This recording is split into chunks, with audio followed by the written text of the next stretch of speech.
નિવેદન આપ્યું। એનડીએ ઉજ્જવલા સહિત અનેક યોજના આપી।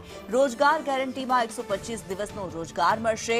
મનરેગામાં બંગાળમાં ભ્રષ્ટાચારના 10,000 કેસ આવ્યા હોવાનું નિવેદન આપવામાં આવ્યું છે। ગાંધી આશ્રમ બસ 1200 કરોડના ખર્ચે વિકસિત થશે। કોંગ્રેસના રામને નામે વાંધો છે એટલે વિરોધ કરે છે તેવું તેમણે કહ્યું। બંગાળ અને તમિલનાડુ જેવા રાજ્યની અંદર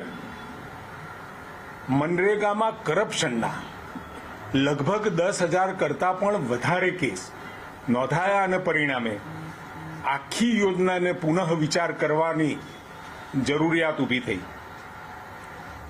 80 વર્ષના લોકો પણ એમના નામ મસ્ટર ઉપર ચાલતા અને એ લોકો પૈસા લેતા હતા।